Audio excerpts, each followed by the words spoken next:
kondisi kesehatan dan gambaran kesehatan di wilayah Desa Sanjai. Dan ada beberapa memang PR yang harus kita selesaikan di tahun ini supaya kita bisa meningkatkan derajat kesehatan warga desa.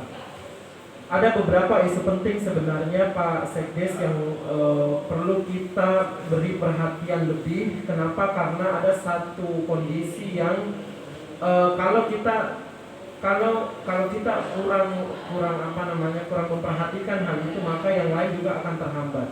Contoh misalnya kunjungan sasaran, Bu. Jadi kunjungan sasaran bayi balita di posyandu, terutama di beberapa posyandu itu masih sangat rendah. Mohon izin barangkali Pak Sekdes, jadi tadi sudah dipaparkan tentang bagaimana capaian DPRS atau jumlah sasaran yang datang di posyandu, utamanya di desa di Dusun Gume, Kahu-Kahu, Takalala dan Jahung-Jahung itu masih cukup rendah, Bu. Jadi dari contoh misalnya, saya ambil contoh di Takalala, Bu. Sasarannya ada 57, yang datang cuma 25. Itu. Bagaimana kita mau memantau perkembangan dan pertumbuhan bayi balita kalau mereka tidak datang? Bagaimana kita mau memonitoring perkembangan bayi balita bagus apa tidak setiap bulannya kalau ibu-ibu tidak membawa anaknya ke posyandu? Dan ini menjadi persoalan yang sangat besar buat kita. Bukan cuma untuk kesehatan sebenarnya, tetapi untuk masa depannya kita punya bayi dan balita, Bu. Apalagi ditambah lagi jumlah stunting kita yang masih sangat banyak, lumayan, Bu, dibanding dengan desa-desa lain. Ada 14 yang mesti kita selesaikan di tahun ini. Ya, mohon izin Pak Sekdes, Pak Ketua BPD, sekarang stunting itu bukan lagi 5 tahun, Pak. Jadi semua balita bawah 2 tahun, Pak. Jadi baduta ya, bawah 2 tahun. Jadi di atas 2 tahun kita tidak masukkan lagi dalam kategori stunting. Nah, ini menjadi persoalan besar Ibu Ketua Tim Penggerak PKK, apalagi jangan sampai nanti yang stunting ini yang tidak datang ke posyandu, Bu. Ini yang jadi persoalan. Kasihan terus terang, Bu, petugas gizi kami itu dikejar target oleh Kementerian Kesehatan untuk menginput data pertumbuhannya harus 100%. Jadi mau tidak mau sebenarnya yang tidak datang itu harus dikunjungi di rumahnya. Bayangkan itu, Bu, kalau cuma 2 petugas gizi yang harus mengunjungi sekian banyak anak, bayi dan balita. Belum lagi program imunisasi Pak Inalia yang tidak terlaksana dengan baik, karena imunisasi itu, Pak Bu, tidak bisa seperti program gizi yang dibawa dari rumah ke rumah itu box vaksin. Dia harus di satu tempat. Nah, ini menjadi perhatian barangkali Pak Sekdes. Desa Sanjai ini bukan bukan juga yang terburuk, Bu, capaian DPRS-nya. Masih ada desa lain juga yang seperti ini yang nanti kita akan advokasi juga. Tetapi kalau ini berlangsung terus-menerus seperti ini, tidak bagus nanti kita punya bayi balita pertumbuhan dan perkembangannya, Bu. Nah, kemudian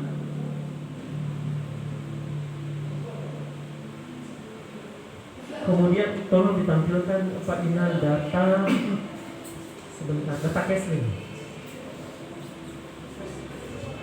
kesehatan lingkungan. Nah,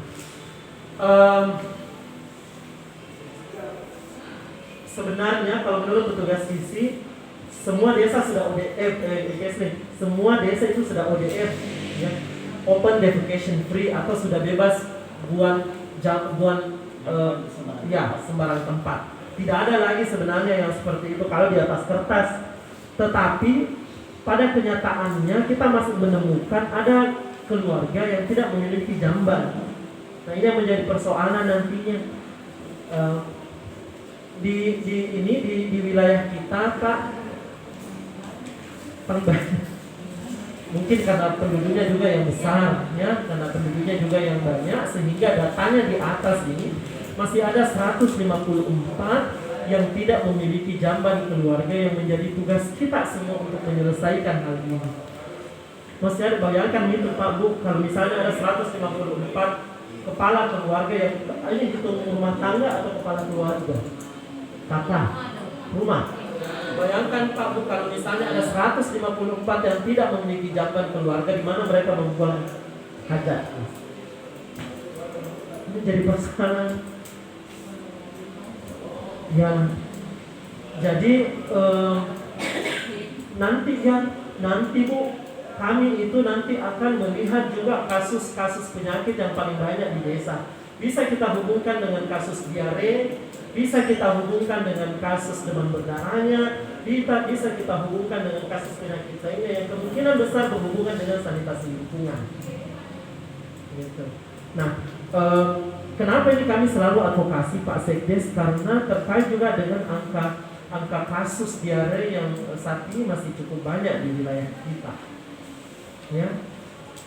Kemudian isu penting yang ketiga Pak adalah kasus COVID. Seperti yang disampaikan tadi oleh Pak Habib Binal bahwa kasus COVID sekarang Pak Bu tidak seperti tahun lalu yang bulan 3, bulan 4 yang kalau kita mendengar kata COVID barangkali saja ya, sudah menjadi tabu untuk kita dengarkan. Tetapi saat ini karena proses konfirmasi semakin banyak, bayangkan Pak, akhir 2020 kasus kita itu rendah, tetapi Januari, Februari naik sekali kasus konfirmasi. Kenapa? Karena screeningnya juga tinggi.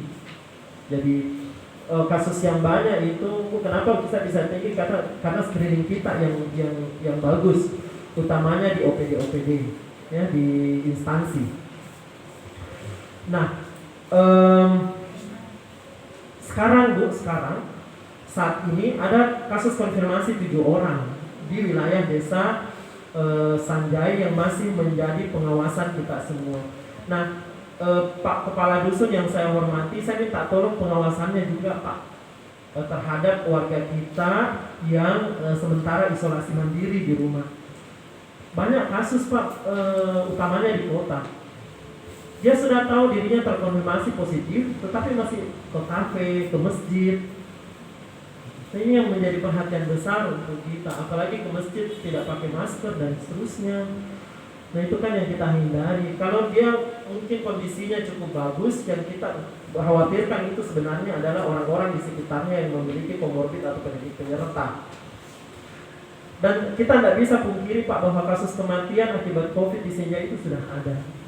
Jadi kalau tahun 2020 barangkali kasusnya 1-2, sekarang sudah, kalau saya tidak salah data terakhir itu 14-15 orang warga kita yang meninggal dengan penyakit komorbid yang ternyata pada saat swab itu diketahui positif. Nah, tadi Pak Habib Binal, Pak Sekdes sudah menyampaikan beberapa persoalan penting yang barangkali hari ini butuh solusi. Saya pertegas kembali barangkali bahwa persoalan rokok itu masih menjadi momok untuk kita. Nah, meskipun barangkali KPR sudah terpasang di tempat-tempat umum Pak, tapi mohon pengawasannya, pelaksanaannya di lapangan. Gitu. Yang sampai spanduk terpasang, tetapi nol realisasi. Gitu. Sama Pak di Puskesmas juga begitu Pak. Kadang saya turun sendiri untuk menegur orang-orang yang ada di parkiran merokok. Nah itu saya minta keluar karena orang bertamu pasti juga harus taat pada aturan tuan rumahnya, sehingga saya tegur gitu kalau misalnya ada yang merokok.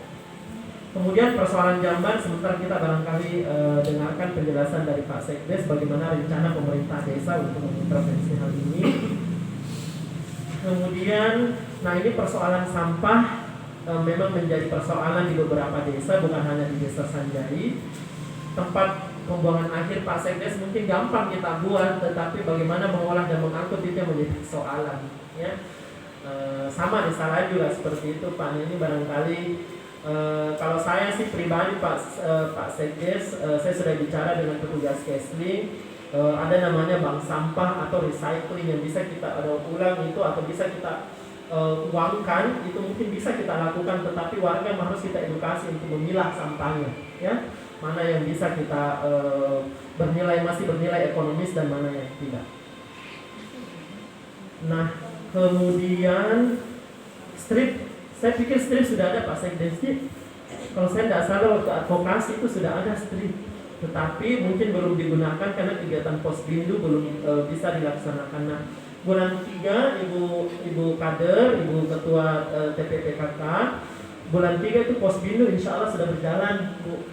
Ya, dari Posbindu sampaikan ke Wargata bahwa Posbindu sudah berjalan utamanya bagi kelompok usia berisiko tinggi, lansia dan yang lainnya. Biasanya Bu, kalau Posbindu itu tidak satu tempat dengan Posyandu, mobile ya mereka biasanya kalau saya tidak salah. Sebenarnya pindah-pindah, ya, tapi disampaikan ya. Iya, karena tempatnya itu tidak boleh gabung dengan bayi balita, karena kan sasarannya itu berbeda. Beda. Ada kadernya di sini? Kader Posbindu? Belum ada Pak. Ada. Ya. Oke. Nah, untuk Asman nanti barangkali Pak Ilham sebagai selaku penanggung jawab nanti bisa menambahkan terkait dengan asuhan mandiri, penggunaan pemanfaatan tanaman obat keluarga. Selanjutnya refreshing kader Pak Sekdes, karena tahun lalu sudah berdiri 2 posyandu baru ya, 2 posyandu baru, maka seyogianya tahun ini mudah-mudahan bisa ada refreshing kader, karena tahun lalu barangkali anggarannya terserap di COVID, sehingga tahun ini diharapkan sebenarnya ada refreshing kader supaya kader-kader yang baru dan lama itu bisa tahu siapa tahu ada ilmu baru lagi dari tentang posyandu dari petugas. Nah, mungkin hanya itu Pak Sekretaris Desa, Pak Ketua BPD, Bapak Ibu Kepala Dusun, Ketua Tim Penggerak PKK, kader, dan sebentar barangkali ada penambahan atau tanggapan dari Pak pemerintah desa. Kami mohon barangkali masukannya Pak Sekdes, Pak Ketua BPD. Terima kasih. Assalamualaikum warahmatullahi wabarakatuh. Baik, terima kasih Dok, Bapak Kepala Puskesmas atas uraiannya. Selanjutnya kami juga ingin mendengarkan arahan ataupun masukan dari pemerintah desa, dalam hal ini Bapak Sekretaris Desa Sanjay. Silakan. Terima kasih. Sebelum saya lebih jauh untuk memaparkan apa solusi dan kendala yang kita hadapi khusus untuk di Desa Sanjay, barangkali ada masukan dari Pak Ketua BPD atau Kepala Dusun sebelum saya merangkum semua apa yang disampaikan. Apakah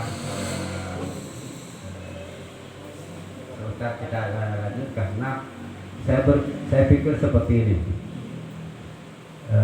Kegiatan yang kita harus lakukan, apa yang disampaikan oleh Puskesmas adalah tindak lanjut apa yang pernah kita sudah sepakati bersama, sehingga komitmen dari Bapak Kepala Dusun, kader Posyandu itu yang kami harus dengarkan, karena jangan sampai saya cuma yang berkomitmen di pemerintah desa seperti ini, padahal yang di bawah tidak berkomitmen seperti itu.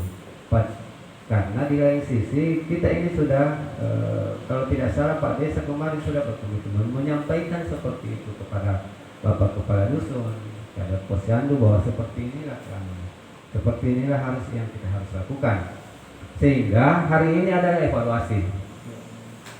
Dan kami juga mengutip bahasanya saya bisa menarik juga benang merah. Ternyata kegiatan yang kita lakukan di tahun 2021 masih pasif yang kita lakukan, sehingga perlu barangkali komitmen kembali dari Bapak Kepala Dusun, apakah kegiatan yang kita akan lakukan ini bisa tidak disosialisasikan di bawah. Karena ini menjadi sebuah catatan kami di pemerintah desa. Terus perlu juga saya sampaikan kepada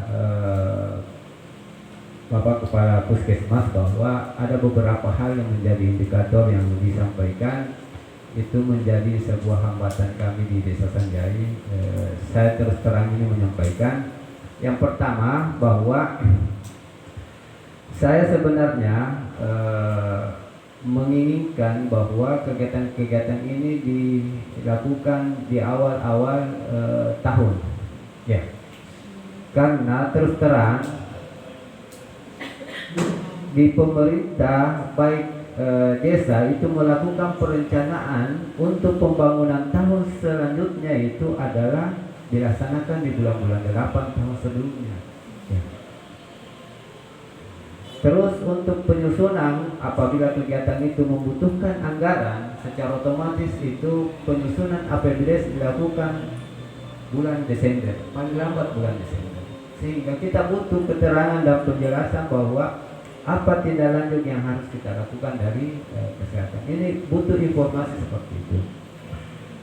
Tetapi mumpung ini masih belum proses penetapan APBD, satu kesimpulan kita di khusus untuk Desa Sanjai, semua desa yang ada di Kabupaten Sanjai 67 desa sampai hari ini belum ada yang melakukan penetapan karena hasil evaluasi kemarin masih banyak kendala dan PR yang harus kita lakukan, termasuk penyempurnaan regulasi yang baru-baru juga diturun dari pusat yang harus kita sinkronkan di pelaksanaan APBD desa. Dan saya rasa bahwa di APBD desa di khusus untuk ini yang kita lakukan tahun 2021 memang semua desa tidak bisa bergerak seperti tahun-tahun kemarin.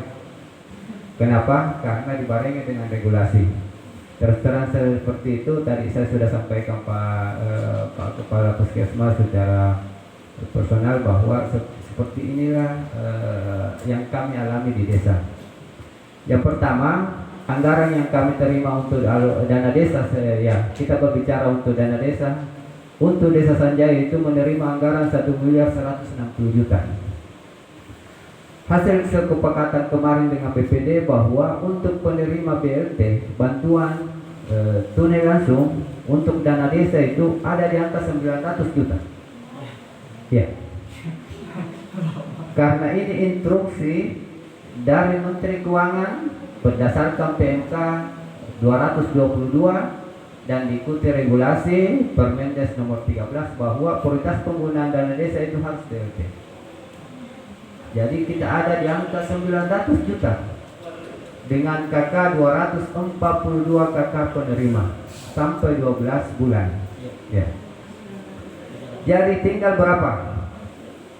Baru-baru ini bulan kalau tidak salah tanggal 3 Februari 2021 turun lagi instruksi Menteri Kesehatan, ya, bahwa pencegahan dan penanganan stunting untuk dana desa menggunakan minimal 8% anggaran dana desa harus dimasukkan di situ, sehingga Sanjai itu harus mengalokasikan anggaran sekitar 95 juta lebih minimal ini untuk pencegahan dan penanganan stunting COVID, ya.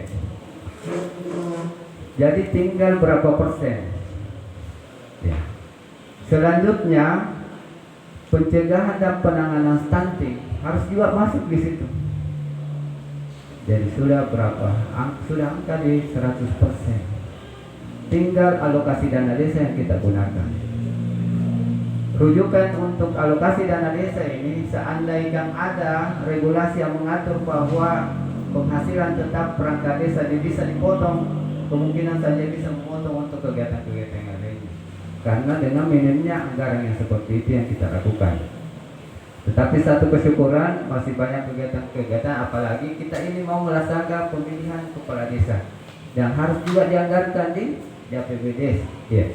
Terus terang seperti itu.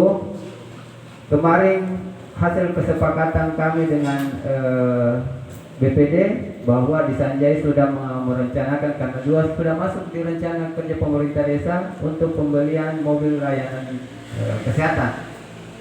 Tahun-tahunnya keluar itu tadi instruksi Menteri Kesehatan untuk pencegahan dan penanganan COVID, termasuk untuk padat karya tunai harus ada, yang anggarannya itu ada sekitar 100 juta lebih, sehingga itu hilang.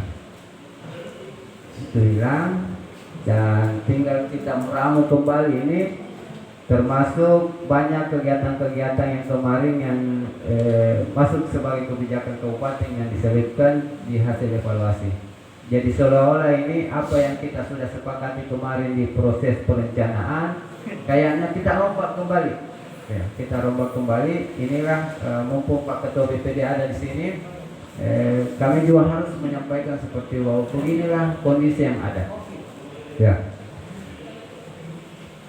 Bagian kesehatan waktu evaluasi kemarin menyampaikan Sanjay ini sudah agak bagus untuk penggunaan dananya untuk kesehatan. Yang mempresur kami sekarang adalah dinas pendidikan. Ya. Karena kami cuma menganggarkan sekitar 17 juta untuk dinas pendidikan untuk pengiriman hafiz Al-Quran di Pondok Pesantren Salohe itu belajar 3 tahun, 2 orang 1 desa, itu saja yang kami masukkan di situ. Terus mana lagi untuk kegiatan-kegiatan bencana. Kembali dari persoalan-persoalan ini, terus terang bahwa untuk jamban keluarga ini memang juga menjadi evaluasi kami di APBD desa. Kenapa tidak dianggarkan itu? Saya sebenarnya ini mumpung itu tadi dari awal saya sampaikan bahwa mumpung ini belum terlambat, kita butuh memang data ini sebenarnya, data dan untuk bisa kita masukkan di APBD desa dalam proses perencanaan. Tapi ada kesempatan Pak Desa sudah juga menyampaikan kepada kami bahwa kalau memang ambulans ini dihilangkan, bagaimana kalau kita pecah itu anggarannya, termasuk untuk pemberian bantuan untuk pembangunan material untuk jamban keluarga. Ya, kalau tidak salah anggarannya 1 juta 1 kakak. Kalau tidak, ya kayak begitu, karena kita belikan saja gorong-gorong 2 tambah penutupnya itu 1, ya. Baru kolosenya ya, kita masukkan kolosenya situ. Jadi kita sudah hitung-hitung kemarin, kemungkinan ya ada di angka kurang lebih 1 juta. Tambah dengan semennya dengan pasirnya. Pasirnya kalau 1 mobil trek sudah bisa berapa warga Jambang yang bisa pakai itu. Itu yang kita juga sementara kita godok ini. Kalau perencanaan awal kemarin Pak Desa kita anggarkan dulu 50 kakak. Ya, perencanaannya 50 kakak. Tetapi kita lihat ini, kita lihat anggaran yang masih tersisa, kalau memang dia masih bisa di atasnya 50, kita anggarkan di situ karena masih proses penyusunan ini. Ya, per rumah. Ya, per rumah. Ya. Karena di saya lihat ini sesuai dengan data ada di angka 154 kakak. Ya. Maaf, 154 rumah kalau tidak salah tadi datanya. Iya, rumah. Kalau data yang saya dapatkan di kesehatan sebenarnya cuma 111. Ya. Tapi ini barangkali yang pasti karena langsung data dari mana itu dia dari kesehatan. Ada kan dia kasih kemarin waktu evaluasi ada di angka 111. Ya. Terus selanjutnya untuk stunting, ini juga saya mengagetkan kami sebagai tim kemarin waktu evaluasi bahwa saya sudah menganggarkan di angka 17 orang. Ternyata Sanjay itu tinggal 3 orang. Ya, menurut keterangannya dinas kesehatan, kalau tidak salah Bu Nurlina, ya, ya, cuma tinggal 2 orang, Jadi yang mau ditangani sekarang tinggal itu 3 orang, yang dimasukkan di anggaran untuk pencegahan dan penanganan stunting yang di pemberian PNT 15.000 per 1 hari. Terus selanjutnya, nah ini juga ada perbedaan data antara dari Dinas Kesehatan dengan apa tadi yang dipaparkan, bahwa untuk Bumil Cake kalau tidak salah kemarin dia semua menyampaikan kami sesuai dengan data yang dia baca bahwa ada di angka 12 orang Bumil Cake-nya. Tapi tahu-tahunya barangkali ini laporan di Desember barangkali tahun 2020. Ya. Ya. Sekarang saya lihat tinggal 5, jadi mungkin ya sudah melahirkan ya. Jadi kita mau bisa, insya Allah kita akan menganggarkan sekitar mengantisipasi 7 atau 8 orang untuk mengantisipasi hal itu. Ya.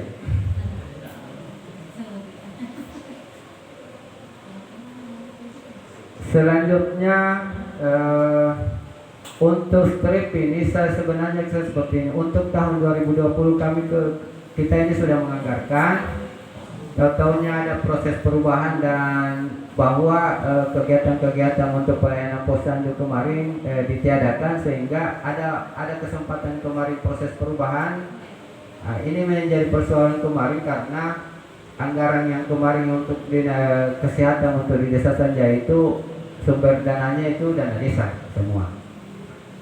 Tetapi turun kemarin instruksi bahwa harus ada BLT dan kegiatan-kegiatan kopi yang harus didanai oleh dana desa, sehingga semua kegiatan yang dianggarkan untuk dana desa itu yang kami alihkan. Ya, kami alihkan untuk kegiatan-kegiatan pemberian BLT. Jadi barangkali untuk tahun ini insyaallah kita juga akan menganggarkan itu, termasuk untuk pemberian pemberian PMT untuk balita yang 100.000 itu 1 bulan. Tetap lanjut. Kemarin sebenarnya di proses penyusunan saya hilangkan itu, ya. Tapi karena ada juga tim evaluasi dari Dinas Kesehatan, itu kita harus masukkan itu, tidak boleh tidak. Terpaksa kami juga harus masukkan itu. Cuman saya mengharapkan juga kepada kader-kader posyandu, karena ini uang negara ini, ya kita juga harus hati-hati. Jadi saya seperti ini supaya ada komunikasi yang baik. Kalau ada kegiatan yang PMT balita ini, saya mau untuk didokumentasikan sebagai pertanggungjawaban kami. 5% saja uang yang keluar dari bendahara harus dipertanggungjawabkan. Nah, jangan sampai tidak ada dokumentasi ataukah dokumentasi dari bulan kemarin itu juga yang digunakan bulan selanjutnya, itu jadi yang bersoal. Karena saya periksa beberapa kegiatan itu di laporan, ternyata kegiatan bulan lalu itu juga dokumentasinya kegiatan yang sekarang. Selanjutnya seperti itu. Untung-untung sampai hari ini inspektorat masih memberikan keringanan buat kita bahwa ini mungkin karena kesalahan pelaporan sehingga seperti itu. Kalau BPK yang turun enggak, mati kita.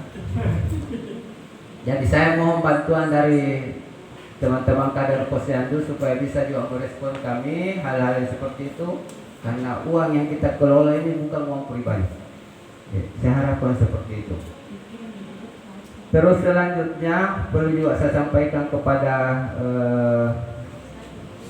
Bapak Kepala Puskesmas bahwa insyaallah untuk insentif kader posyandu ini kita naikkan kembali, ada di angka 100.000 per orang per bulan, ya. Kan kemarin 80, ya 80. Cuma yang jadi masalah karena kader pospindonya ini belum dianggarkan untuk itu. Karena kenapa? Yang saya saja yang sebagai ketua tim untuk penyusunan APBD desa, yang setahu saya yang selalu turun ke lapangan ini adalah kader posyandu. Ternyata ada juga kader pospindu, ya. Karena kegiatan-kegiatan yang sering saya lihat di lapangan, cuma pelayanan posyandu. Ternyata ada juga pelayanan posyandu tapi satu rangkaian, ya seperti itu. Sehingga untuk itu kami sudah menganggarkan untuk itu. Dan selanjutnya untuk pembangunan posyandu, ya pembangunan posyandu 1 unit ini sebenarnya harus dana desa, tapi karena persoalan kebutuhan sehingga alokasi dana desa yang kita anggarkan di situ. Sumber anggarannya itu ADD, ya kita anggarkan ADD karena anggaran DDS ini sudah tidak ada lagi. Ya, DDS-nya sudah tidak ada, terpaksa kita ambil alokasi dana desa. Jadi kemungkinan besar untuk belanja modal operasional perkantoran ini kita hilangkan untuk itu.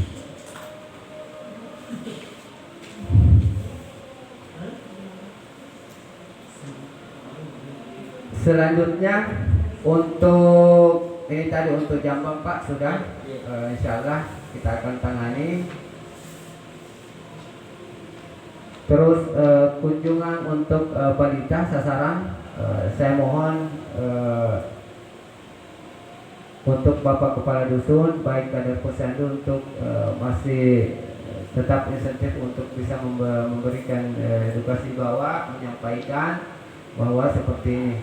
Karena kenapa, walaupun kita membuatkan sebuah regulasi tanpa ada komunikasi yang langsung ke bawah, kemungkinan besar ini tidak berjalan sesuai dengan apa yang kita harapkan, sehingga